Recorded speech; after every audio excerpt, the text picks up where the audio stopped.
Hi, this is Vincent Laforet And Tab Furshaw from FreeFly. with a behind-the-scenes view of the first short shot with the Movi. Yep. And what we really want to try to explain was why this is an important device and why it might just change things. If you can just see this last shot, Tab was running at full speed and the actual resulting shot is completely smooth. And one of the first things that I think any of us realize, whether we're shooting with an iPhone, a 5D Mark II, or just about any motion camera, is that it's actually really hard to stabilize, even when you're standing still, let alone when you're trying to do a pan or a tilt, let alone running or in a car. Yeah. And I think we've all dreamed of flying with our cameras and doing these incredible shots since we started in video. And some of you may know I shot with the 5D Mark II a few years ago, and I was very limited in the way I could move the camera. And this gimbal to me is kind of that bridge to allowing us to imagine a shot. Here we are on set and just discussing it, and within a relatively few minutes be able to execute it with a relatively small team of people. Yeah, and go down this staircase, which was incredibly tight, and I could barely fit down just myself, and to be able to pull off that shot going down, it was pretty cool. And there's the handoff, and you saw the camera moved in the behind the scenes, but look at how smooth it is here. And the reality is cinema is about working with other people, it's about working with other professionals, and that's the beauty of it.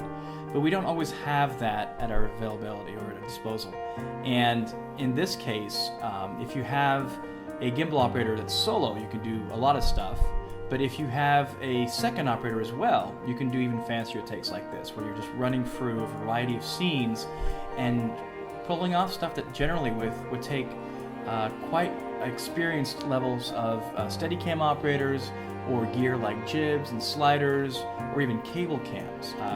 Running downstairs like this and getting this kind of result is just not something you can generally do very easily. Yeah, I think that's an important thing that I really grew to love about this system is you separate the jobs of moving the camera and pointing the camera, and what that does is allows the person who's moving the camera, I can just focus on running and not tripping and falling.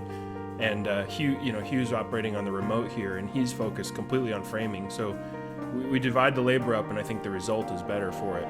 And what I wanted to do as well is I wanted to shoot the entire short with just this one device. So every shot you've seen in the resulting short was shot with the Movi. And that was a key point. Here you see it on roller skates. And we're running after a cab, and when people see this shot, they're like, okay, I guess it's a Steadicam guy running really quick.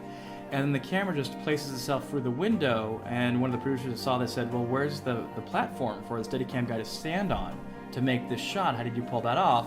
And then here, John pulls away from the cab and keeps writing, and then people go, well, how did you do that? And the reality is, in the cinema world, we have lots of limitations, and this tends to really eliminate them. That's why I find that at the start, this is an incredibly exciting piece of future technology that will really be applicable to high-end filmmakers in Hollywood, all the way down to indie filmmakers all over the world, pretty much. Yeah.